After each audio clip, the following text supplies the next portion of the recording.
How are you doing, you wonderful? Oh my god! Oh no! No, no, no! Oh, is it possible to be too turned on? Okay, so I'm uploading this video on April 1st, so understandably some of you guys might think this picture of Stan Lee, nude for the most part, might be some sort of Photoshop. Well, I am sorry to say, or I am pleased to say, depending on your reaction, that this is a real photo of Stan the Man Lee.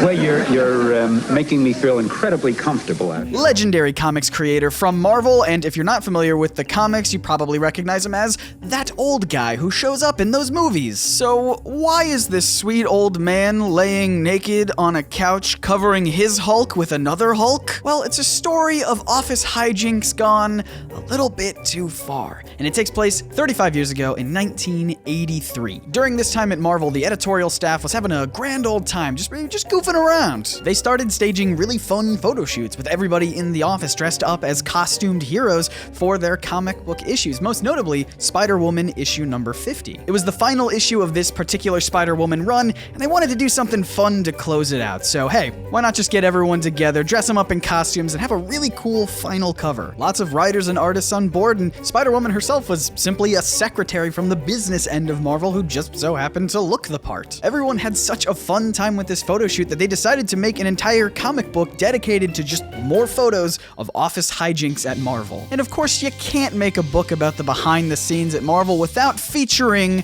Stan Lee. In fact, they had a particular plan of what they wanted to use Stan for. They knew that he wanted to be in the centerfold. They knew he wanted to have this grand photo shoot right in the middle of the comic book. And one editor, Ann Nesenti, talked him into doing it naked. And from the sound of it, I don't think Stan needed much convincing. He jumped at the opportunity. As Nesenti recalls in Sean Howe's Marvel Comics The Untold Story, quote, "We photographed him with a comic book covering his private parts, and then I got a call from his assistant or something in LA who said, 'Stan's wild, he should not have been naked for your centerfold. Please don't.'" I'm gonna pause there for a second because I feel like the phrase "please don't" is the perfect caption for this photo. But anyway, as Nesenti continues to recall, Stan just went for it. He ripped off all of his clothes, laid down on a couch that I hope no one ever sat on again after this whole situation, and then just took the photo like a champ.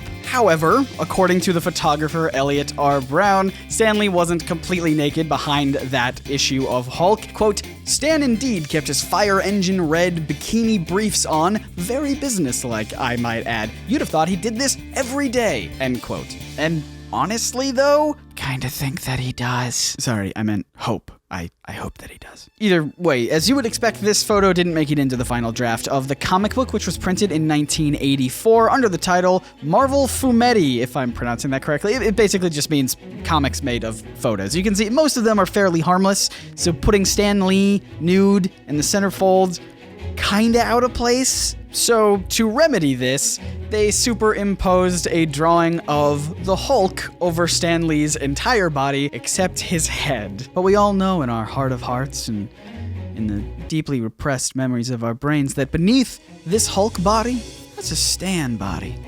And a couch, which statistically one of you has in your dorm room right now. Thanks for watching. Share this video around if you found this little trivia interesting, and make sure you hit that big sexy subscribe button if you're new here to NerdSync. We make videos every week about comic books and superheroes. I am working feverishly on longer, in-depth, analytical videos. They're not going to be as fun and quirky as this one, but I hope you like them. Stick around. As always, my name is Scott, reminding you to read between the panels and grow smarter through comics. See ya.